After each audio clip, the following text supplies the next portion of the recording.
Bienvenue à Mega Africa Studio. Nous sommes une chaîne de l'art et du divertissement. Nous faisons des analyses constructives dans le but d'éduquer, d'informer et de former la masse, car votre éducation, épanouissement, c'est notre devoir. Abonnez-vous et cliquez la cloche de notification pour ne rien manquer de l'actualité.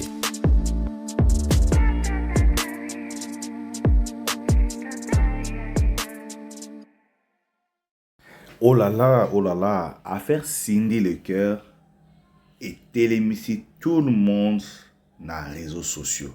Les réseaux sociaux, il y a côté téléma. En tout cas, Mama Congo a siliki makasi na sorti il y a Cindy le cœur oyo aleka qui n'a pas réseau pour dire ce qu'elle avait à dire. Alors, na côté la bino bolanda l'intervention à Mama Congo par rapport à dire il y a Cindy le cœur. Problème ya Mama Congo ezanine. Est-ce que c'était important que Cindy le cœur aille na réseaux sociaux pour rendre compte na ba fanatique to na bato baza koloba? Est-ce que ça qui est important? Et rabaisser les sous et quitter les sous makas parce que ce n'était pas important de venir sur les réseaux sociaux s'expliquer. Ose à la faute. Ose à la faute, une femme de valeur n'a rend aux anango déjà. Il fallait qu'il se taire au fond d'un parce que un homme de valeur ou une femme de valeur a été toujours objet de critiques. Batouba ou critiquer yo, batouba koloba. Mais restez calme parce que toi-même, tu connais l'histoire, tu connais l'affaire. C'est que na ba intervention na yo, na berreur ya ma loba, bato ba komi ko calculer yo ba date. Vous avez intégré le quartier latin en 2006. Vous avez commencé une relation amoureuse avec Koffi Olomide en 2008 et 2010 et ça qui coutumier et 2012 et ça qui civil et ba contradictoire wana nyonso yango siko nde batomboki na ba réseaux sociaux bazoya koloba. Alors na place na yo, si c'était moi à ta place, j'allais me taire et laisser les choses se passent dans le calme, dans le silence. Parce que dans les réseaux sociaux, ils ont un monde ils ont incontrôlable. Ils ont un monde où ils ont contrôlé en côté. Moutakola mukal na tongo na 5h mo bazu trépied azu téléphone et caméra té aloba oya lingi. Alors pour ne pas être sali, pour ne pas être dans ces désordres là, il fallait qu'il offanda kaka kimia otika bato bakoloba baloba. Je ne vais pas monopoliser la parole, je vais vous laisser suivre l'intervention de Mama Congo par rapport à la sortie des médiatiques de Cindy le cœur. Profitez de vous abonner sur ma chaîne, cliquez la cloche de notification, aimez la vidéo et partagez. 2 fois, il faut savoir se taire pour ne pas provoquer certaines choses. Alors, suivons un peu l'intervention de Mama Congo et faites-nous savoir dans les commentaires qu'est-ce que vous en pensez. Merci, parce que vous étiez nombreux à suivre cette intervention. Je vous laisse suivre. On se retrouve au prochain numéro. God bless. Épousé en 2010, pourquoi est-ce que nous on était au courant que là maintenant? Pourquoi c'était resté en cachette? S'il n'y avait rien à craindre, si pour vous c'était normal, et l'on a craindre des ala quitté, et l'on a mabé a quitté, babalio officiellement na mairie, na 2010, pourquoi vous continuez ko bombango? Ce qui est là qui a solo, pourquoi vous continuez ko bomba? En plus, au-dessus de tout, tu es osa menteuse. Tu es une menteuse. C'est quel genre de femme qu'on va t'épouser à la mairie et tu vas rester en cachette. Tu vas rester caché. Parce que au yebaki que di balane zanano y a le kuta. Ils ont puits d'appui. Et quand tu précises à Kinshasa, pour yebi que mobali wana azana 2 passeports. Que na passeport wana mususu il pouvait pas te marier parce qu'il était considéré marié. O yebi que libala ya Aliya eza marié consommé ici en France.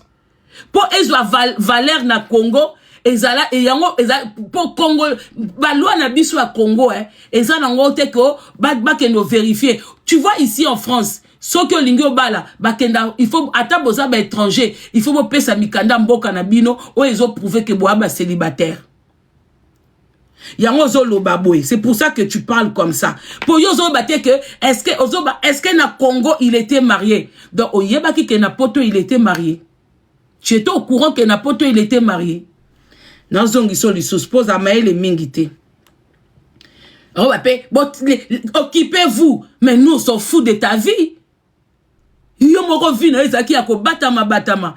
C'est nous on vit notre vie, c'est toi qui ne vis pas ta vie. Tu as vécu une vie en cachette. Yo la banane. Oh, laissez-moi tranquille. Yo sans Kofi, on va parler de toi. Si tu n'avais pas mis le nom de Kofi dedans, on n'allait pas parler de toi. Si tu n'avais pas mentionné les choses, s'il n'y avait pas Kofi, qui allait te calculer? On te calcule parce qu'il y a Kofi. Tchalibaya sans Kofi, si les gens vont arriver. Ce qu'on te dit ça sale. Ça la expérience sans Kofi. Tia date.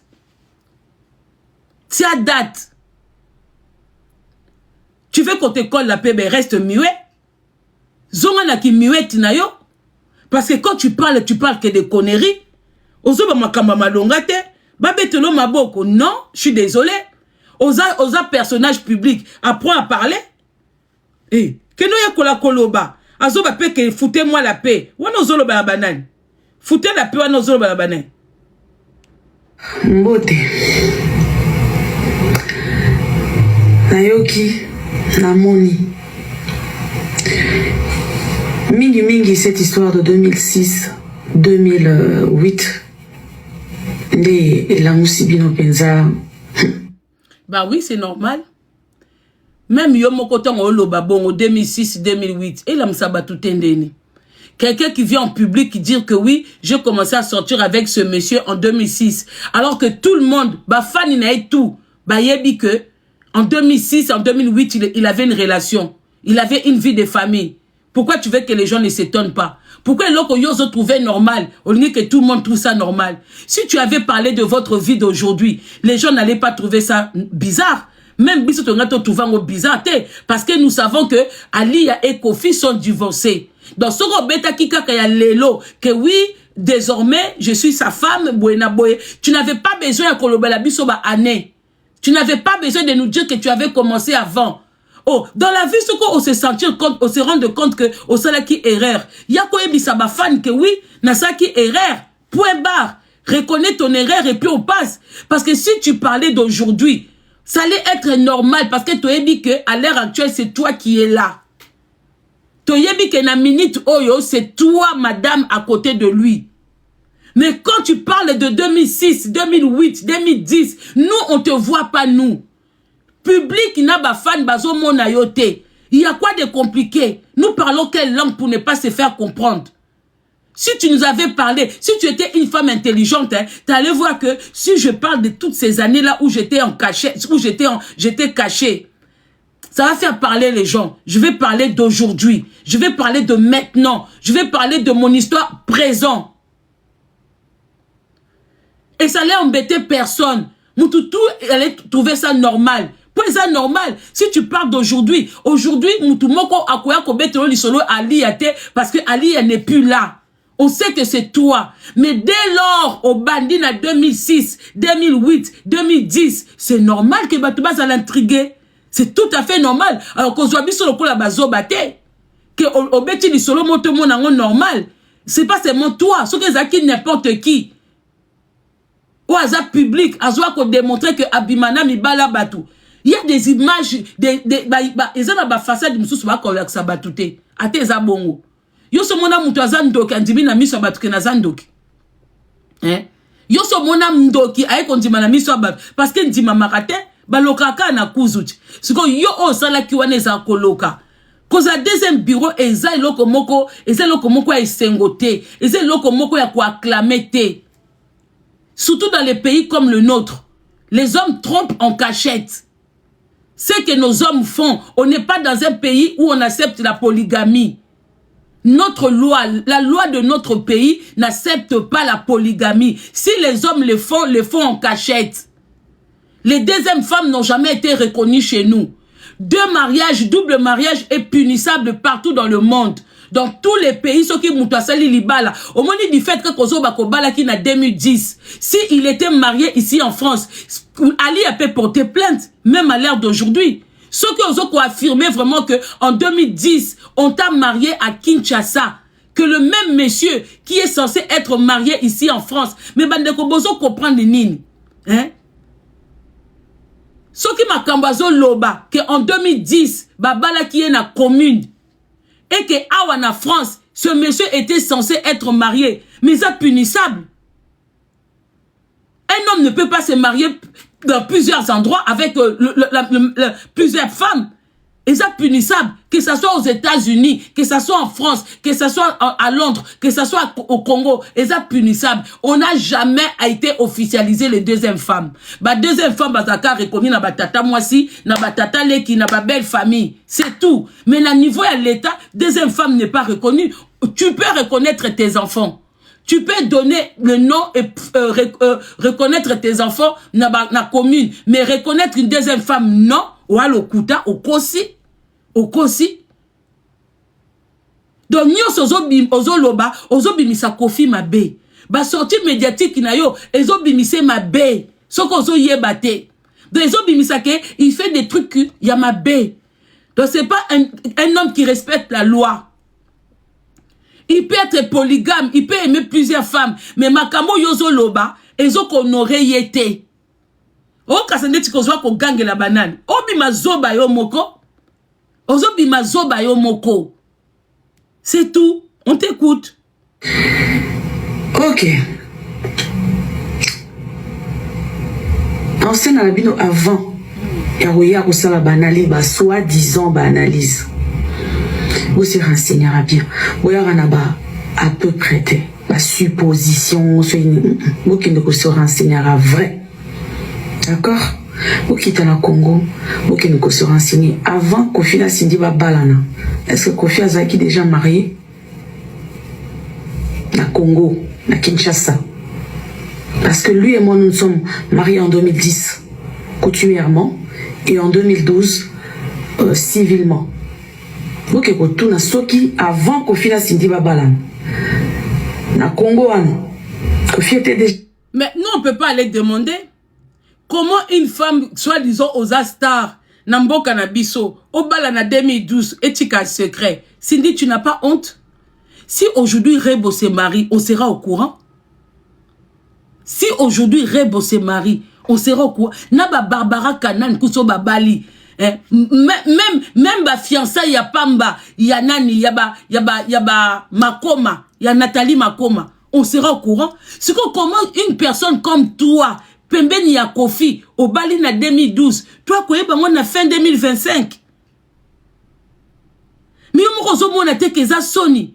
Que une star comme toi, une vedette comme toi, on t'épouse en cachette. On t'épouse, personne n'est au courant. On t'épouse, on te fait pas de belles soirées.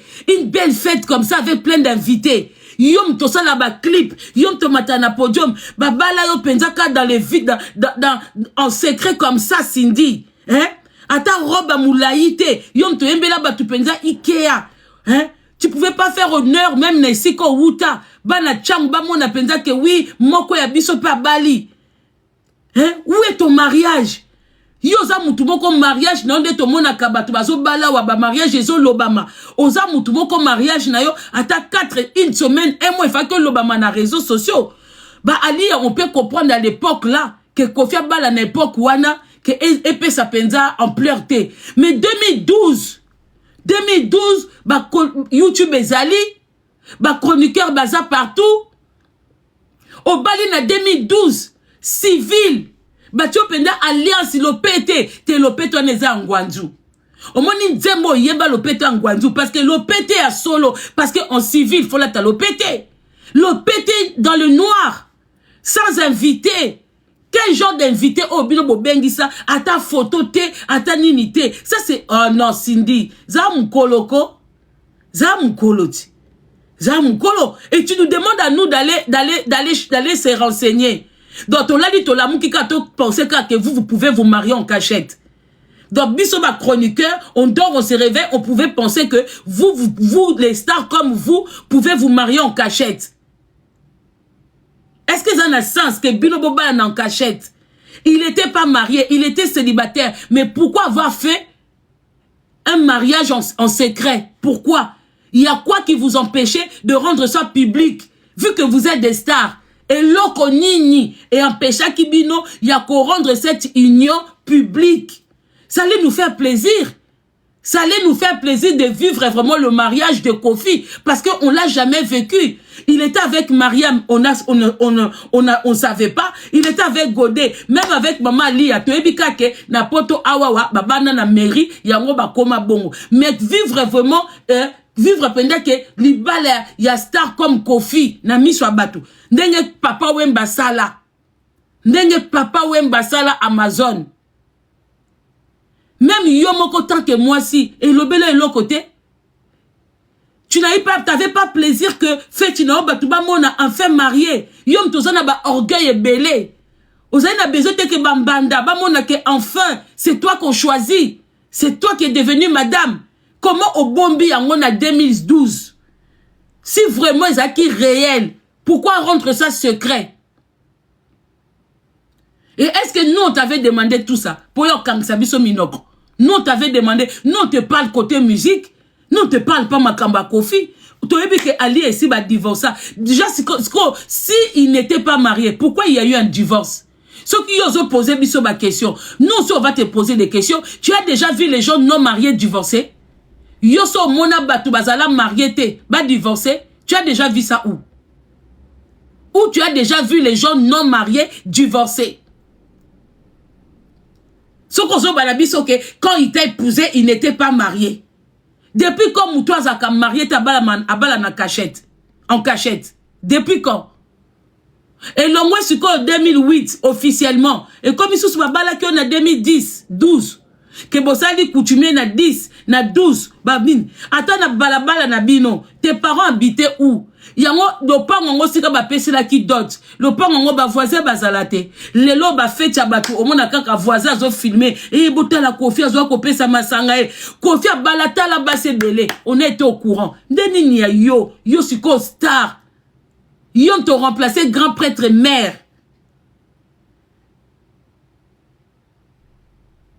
Yon te remplacé moi si oyo na tongo na midi moye sali ye chweke. Na kona na chweke ba loge nyo surtout o Kofi apesa lia yo ye ko longolango ale ba ke balo na 2012 o chango privé yango bobana ki na commune nini ya bandoki o existate na Congo na commune nini o bino bobana ki na on ne pleure pas Cindy au moins ils sont na lamuki na lai na lamuki na eko décrypter émission na tout na bimso ki zengi. Quand on arrache un homme à une femme, bah qu'on bête la motoloté. N'engue yozo salawana. Et ça trop fêté. Et ça trop fêté. Tu aurais dû parler de votre relation actuelle pour Ebima propre. Dis-toi bien que l'acclamation mon akawana so bobeta concert, c'est pour Kofi parce qu'il reste un homme. C'est pas pour toi. Tu n'es pas aimé. Non, bah non, vérité. Bah, ce qui bâtiment, Cindy, on a bâtiment, le couteau, on a, bah, 80 comptes, bah, 100 comptes, oh, bah, kena kokomela komelo. Parce que ce qu'on sali en bango, au moins, ni basi wana, oh, bah, zo kokote, lo, na réseaux sociaux. Ce qui bango, pe, bazaki, na Cindy, na bango, bah, y a pas lela, na menitot. On a reçoit vraiment finga. Bah, ce n'a pas démon. Bah, démon. Parce que ce va pesi bango, une vraie Cindy, na vie, na bango, mouton, se pelazate. Même deuxième bureau, ça peut pas payer une Cindy à Kolongolé na place wana à OCPLAT. Ba se belé ba leka bisika wana ba piolo laté. Ezakalango li kelemba chacun tour à tour. Le panier circule. Lelo yom tozo dondwa. toutes tes sorties, tu viens, tu parles de Kofi, tu veux montrer que c'est toi, c'est machin, tout. Ninga nous ba leka vanyo, betela ito lote parce que yebi. Ce qui yozue na souka, na ba âge na ya souka. Oh, et ça lembi. Moi, ça, tout ce qui ndumbe zate. Yozo profiter. Tant mieux, maman. Mon artiste solo, balobe la musique. Artiste solo. Alobe la musique. Alors, l'ingakou, tu vas poser ma question na vie privée n'était. Pour au moins, côté musique, on a tellement limité. Yango wana, pour au rang de émission, moi et Lengi, tu es obligé de parler de Jean Robert. Parce que côté musique, toujours, tu le lo waka moi musala. Pour tout le monde, lo comment quoi apporter kunate.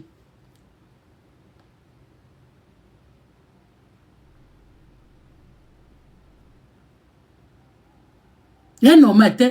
Wasu babala qui on a 2012. Comment une femme peut te marier? Nga pena na place na yo. Babali on a commune. O komi madame Penza, madame na commune en 2012. O tikali toujours na anonyme.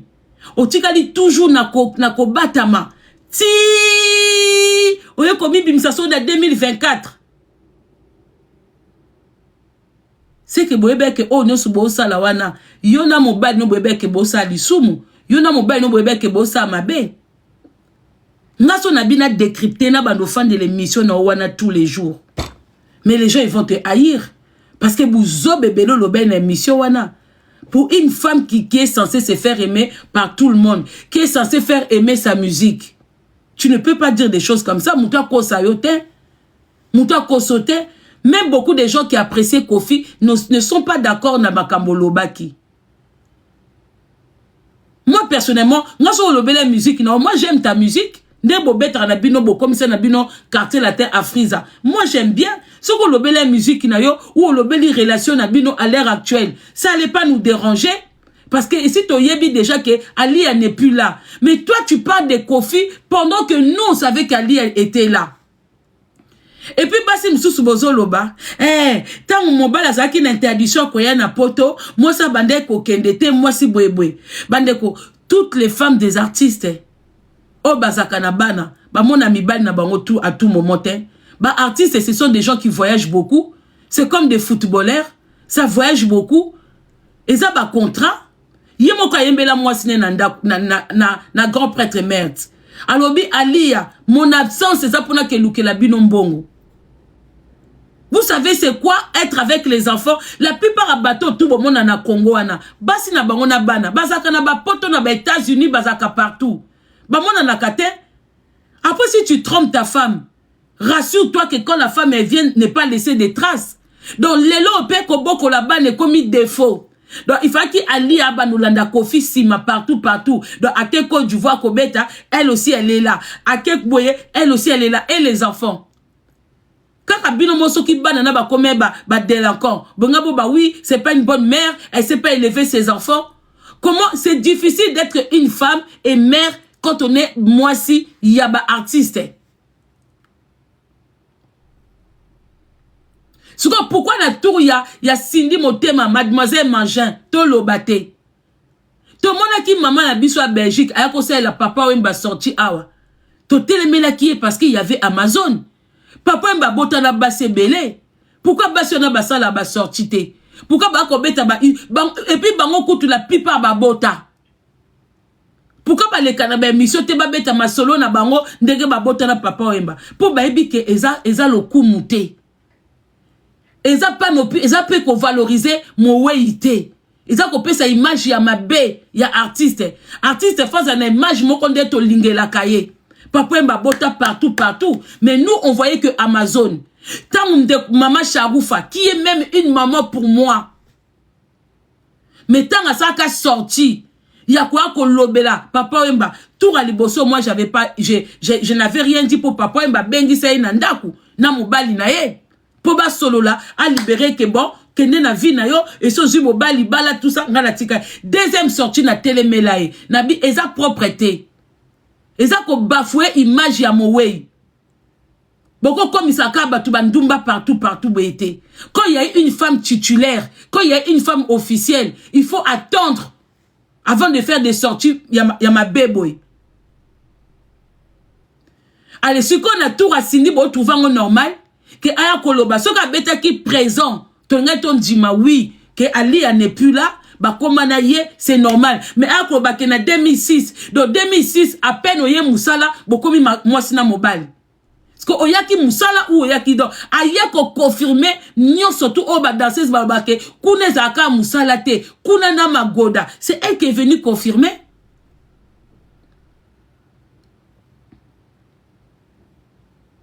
Pourquoi? Pourquoi vous trouvez ça normal?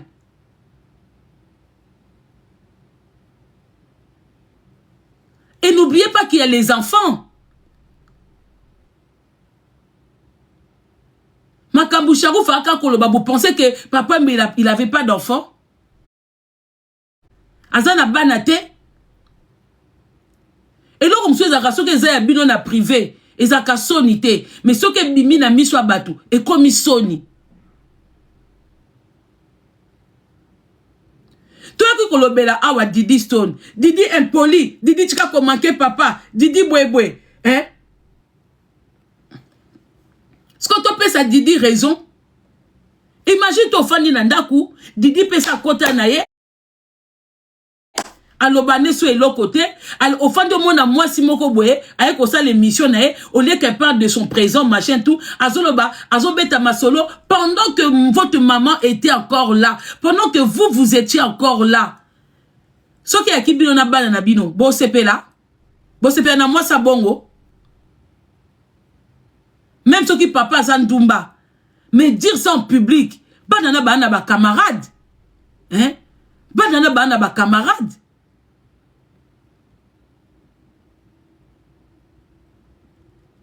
Elle a fait une sortie, pour elle, elle est contente. Mais ce qu'on banana ba camarade na bomba ko na bango, ah, mais il y a la femme de votre papa là, l'actuelle là, elle dit que ils ont commencé en 2006. Mais en 2006 là, mais votre papa il était encore avec votre maman, non? Dans ce que les banana bino, ils ont droit au respect, la protection. Mais bana batumisusu, bazaba mboa. Bisou tout au thème là qui dit awa, arrête. Mais avec des choses comme ça, avec des sorties comme ça. Hein? Avec des sorties comme ça, vraiment.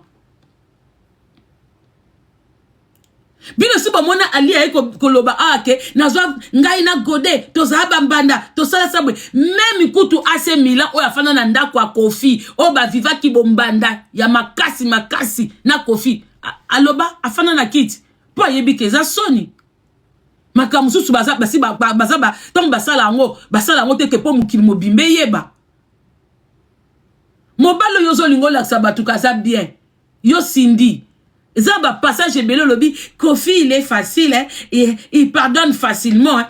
Ta yo soto fande les missions na yo kuta wano sali de Ati na Z. En tout cas na comprendre le lo que na Congo hein. Ba mayele mususu bo somba ba diplôme. Ba mayele mususu zakaka mutaibi que 1 + 1 = 2. Mais kibo moto bo tu n'en as pas. Pour quelqu'un qui chante pour les femmes, ozana kibo moto te. Pona muto boyembe la bolingo, mais tu nous montres que tu n'as pas d'amour. En plus, au sein l'interview, que toi tu pardonnes difficilement. Mais banzembo na bino boyemba kawana. La plupart des banzembo ya pardon, et ça banzembo a collé là. Comment tu peux passer à l'émission? Nabaki na bando yela zela, zena yelo susu, deuxième tour, yatan olobake, toi tu pardonnes difficilement. Est-ce que yoza mutoroki kwa babilo kwa bongo na interview na émission? Par rapport à Banzembo, image au pesa kabatu. Te mezata hypocrite hein tant ozo sa ba sorti na yo. O mi bimisi penza ndoki. O mone émission wana e bimisi yo ndoki makasi e bimisi yo mutema gugu.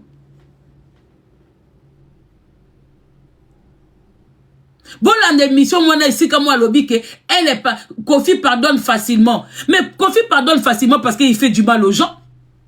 Parce qu'il fait du mal aux gens. Parce que quand il fait du mal aux gens, c'est lui qui a besoin des gens. Il pardonne pas parce qu'il a monté ma pembe. Il pardonne parce qu'il fait du mal aux gens, mais en même temps, il a encore besoin de Batouana. Azara Soussou a besoin de Batouana. C'est pour ça. Il faut dire que les gens le pardonnent facilement.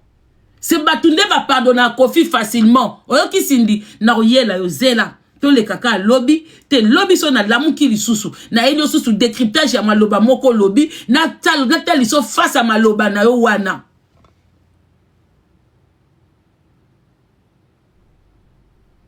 Batunde ba limbi sakaye facilement. Parce que ça mutu abuzoba. Allez, yo zolobake, yo limbi sakate. Mais avec quel genre de chansons tu chantes? Quelqu'un qui chante l'amour, mais elle vient montrer qu'elle est cruelle. Cruelle, elle est capable de faire du mal à une femme, à voler le mari ou à voler quelqu'un avec facilité. Mais eza image à bandiembo na bino boyemba kate. Ba makambo nyoso lobby na émission na yo. Na sorti o tu ko sala souswa. Sorti o alokuta oyo ke babalo na 2012. Na 2010 va passer li au dot. Ce que Zaki a solo, il fallait rendre ça public. Pour bozap couple public. Bo pesa na ba bisou libanda. Ko balande bobombi. Ko balande bobombi. Vraiment pour quelqu'un qui chante l'amour, c'est l'image de toi comme ça que tu veux donner. Les gens ont du mal même à t'accepter. Les gens ont du mal à t'aimer. Au lieu de travailler sur toi, au lieu de travailler, mais on a quoi là que ça batou. Eh, botikanga, oh maintenant on t'a simbu azate. On ne pleure pas ici. On ne pleure pas ici.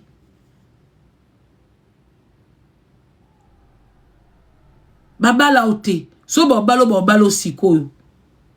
So ki bala yo bako balo sikoyo po ba peso honneur wana. Baba la ote. De lo batu ba mona libala na bino te. Po bino boza batu mo boko bala mana en cachette te. E nga question na tuni yo. Video oyo yo. Yo mtozala ki officiel na makambu nyonso di ngwaku. Video oyo c'est quand? Video oyo. Exactement.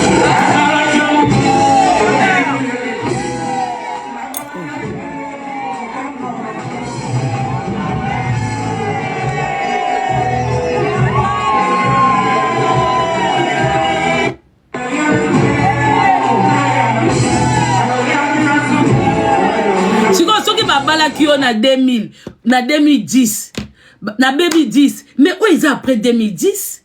Oh yo Ali après 2010? Parce que comment bako balo na mairie, ozo ko accepter pour ce balo na mairie c'est que yom to komi officiel. Ali a joa ça nini? Ali a quoi ko ça la nini? Hein? Un Cindy, Ali a ko ça la nini? So bala qui on a 2010, Ali a ko ça la nini? Et pourquoi tous ces honneurs-là na lia? Pourquoi présence ya lia na Didi na concert? Et kundi yo mtu ozaki madame Olomid? Pourquoi kundi yo mbala moko na concert oyo? Wa mtema mabe? Hein? Ne dis pas que les gens ne t'aiment pas. Maloba, au fait, Obimisa Penda, que tu veux faire semblant d'être gentil, d'incarner les chansons que tu chantes, mais tu n'y arrives pas. Yang okokakate oza penda mutema mwindo même biso babenga biso bandoki mais comportement non moi je ne peux pas avoir de tels comportements, je ne peux pas. Tu chantes l'amour na miso batu, tu dois avoir une autre image de toi, ba image mususu fo bombango ziano na kitiro na nkande na matiro na moi batu ya normal te. Bon, excusez-moi, mutukutu, moi, na niveau na komi, bon, maintenant, bien, s'il vous plaît, deux de kolo penza. Allô, bonsoir. Allô, bonsoir. Allô, maman Congo. Oui, bonsoir. Allô. Oui, bonsoir, Toyoko. Ah, bonsoir, mais na toujours la nouvelle mana c'est à makabozo le c'est très important. Mais ngana ma télé sirelo comme on a zo mona batu ba osala ba live mingi na ba TikTok. Oh maman Lia atika mobala ki ko va na poto.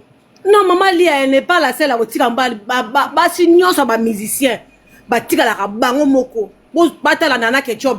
Fallait azalanga nyonso ba avion. Mais nana ketchup atika la wana pour la sirer éducation bana pour la ko kengela bana. Maman si les gens pas talo to kum ça ba exaucer wana. maman si les gens m'empata atika ka wera so na kin pendant un temps avec pour vendre la bas à États-Unis à Chicago to ça la na bango awa atika pendant wera so je crois ataba 3 à 4 ans akenda kinité à vendre la ki bana awa pour ba yebisa que États-Unis za mboka moko za mabe et bébé ça rapé bana atika ka wera son en tout cas moi ça me fait mal. Et ça là on a pas si comment on a vraiment que Kofi d'être ceux qui biso ba Congo to ba vraiment Kofi to za une légende na biso. Notre Kofi Olomide, c'est notre légende actuellement, c'est le père de notre rumba congolais. Parce que c'est vrai, Papa Jossar Azana aura envie, mais Kofi Olomide, Azana aura moussou sous les bandes aux États-Unis. Azon mérité biloko nous sur internet. Na évité pourquoi Kofi a quoi gotinda a gotika Cindy aya osala ba émission andi ngwana. Na évité nga j'ai très mal au cœur, na évité ce qui vraiment Maman Rifa bande quoi Kofi pendant ce qui ceux bazala ba trouveront pendant que c'est normal mais ça gêne par rapport à notre légende Kofi Olomide. Non, a son mérité babilo côté si tout na ba âge ou a commis nango. Nenga ba utolo ba par rapport à maman Amazon. Maman papa mbazala na ba se belé. Mais il pouvait aussi rester à l'île à pas en andaku. Si ni pas en wana ba la vie na bango ya ki musicien, prévenez jusque là si na botina Kofi te, il y a pas un lien sanguin. Il n'y a pas un lien sanguin, donc il aussi la paix pou. Et si dans le petit Kofi, de ce qui Kofi, à Kofi, ça c'est un conseil que n'a pas s'apprendre à Maman Marifa. Maman Marifa là, il dit, au Cameroun, il y a un lien sanguin. Maintenant, si il y a un lien sanguin, ma famille a Kofi. Na ba division bazaba kitaba matabaza bana na bango. Ata ceux qui va le bacon boye. Oh, division baza impoli au boye. Mais aza mwana na bango. Aza baza soya minoko na bango. Ata et bien si makila o melango kaka mais sindi ne ngaza kutu leo to kamwa ke sindi na Kofi nzoka babota na bango te to kanza to imagine mais to yebi mama to yebi na biso ke babota te zemi nga memela tango wapi to mona ka bango na ba répétition na ba partout zemi ana 9 mois soka banda ki ata zemi ou ali moi ki mwandambu ke ake congé maternité ake kobota to nga to yeba nanga ya pa lien sanguin. Il fallait quand même combattre l'image à notre Kofi là. On a la rayon mingi, on va y Kofi fille, donc